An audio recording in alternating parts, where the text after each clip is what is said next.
আজি প্ৰায় 6:40 মান বজাত আমি ইভিনিং ৱাক কৰি আহি আছিলোঁ মই আৰু মোৰ ভণ্টি। আমি প্ৰায় 1 বছৰ ধৰি ইভিনিং ৱাক কৰি আছোঁ, কিন্তু আজিলৈকে এনেকুৱা ঘটনাৰ সন্মুখীন হোৱা নাছিলোঁ। আজি যেতিয়া আমি 6:40 মান বজাত ইভিনিং কৰি পিনে ঘৰ অভিমুখে আহি আছিলোঁ, তেতিয়া আমাৰ ঘৰৰ ওচৰত যিটো ৰাস্তা গুটলং অম্বিকাগিৰি নগৰৰ ৰাস্তাটো ক্ৰছ কৰিব লওঁতে দুজন প্ৰায় 20-21 বছৰীয়া দুজন ল'ৰা চাইকেলত আহি আছিলে। আহি থাকোঁতে পিছফালে যোনজন ল'ৰা বহি আছিলে তেওঁ মোক গাত এনেকে ঢপিয়াই মাৰিছে। মোৰ কি বুলি ক'ম এতিয়া, মোক মাৰিব খুজিছিলে বহুত বেয়াকে, কিন্তু মই হালি দিয়াত মোৰ পিঠিত বহুত জোৰছে বহুত বেয়াকে মই দুখ পাইছোঁ আৰু মই পৰি গৈছোঁ। ভণ্টিয়ে মোক ধৰিছে। তেনে ক্ষেত্ৰত আপোনালোকেতো গম পাই আছে কলিকতাত এনেকুৱা ধৰণৰ কিছুমান ঘটনা ঘটি আছে। কালি ঢিঙতো হৈছে।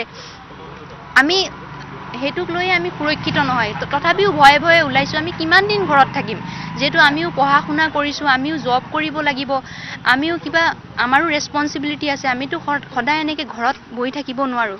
তো আমি সেই বুলি ওলালোঁ।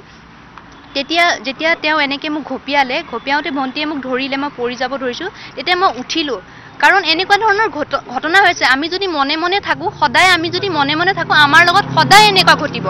আপোনালোকক মই আৰু এটা কথা জনাওঁ, আজিৰ পৰা প্ৰায় এসপ্তাহমানৰ আগত মোৰ ভণ্টি আৰু তাইৰ ফ্ৰেণ্ডজনী এনেকৈ ইভিনিং ৱাক কৰিবলৈ ওলাইছিলে। তেতিয়া মোৰ ভণ্টিৰ ফ্ৰেণ্ডজনীকো তেনেকৈ দুজন দুষ্ট চক্ৰই বহুত বেয়াকৈ প্ৰাইভেট পাৰ্টত মাৰি পিনে গুচি গৈছে। মোৰ ভণ্টিৰ ফ্ৰেণ্ডজনীয়ে কান্দি আজি এসপ্তাহ ধৰি তাই ঘৰৰ পৰা ওলোৱা নাই।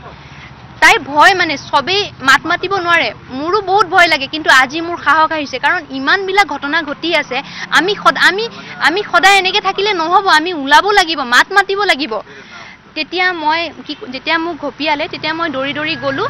আমাৰ ঘৰৰ ওচৰত যিমানবোৰ দাদা আছিলে তেওঁলোকে মোক সুধিলে, ভণ্টি কি হ'ল? তেতিয়া আমি ক'লোঁ যে এনেকুৱা। তেতিয়া দাদাহঁতে বাইক লৈ পিনে স্কুটি লৈ সেই দুষ্ট চক্ৰ দুজনক ধৰোঁতে এজনক ধৰিলে, কিন্তু আনজন পলাই গুচি গ'ল। এনেকুৱা এটা দিন আহিব বুলি ভবা নাছিলোঁ, কাৰণ আমাৰ ঐতিহ্য, আমাৰ সংস্কৃতি, আমাৰ পৰম্পৰা এইবিলাকো বিৰোধী এটা কাম। ইয়াত আচলতে আমাৰ অসমীয়া সমাজত ছোৱালী সকলোতকৈ সুৰক্ষিত আছিলে, কিন্তু আজি দুৰ্ভাগ্যবশতঃ এনে এটা দিন কিয় আহিছে ঠিক নাই।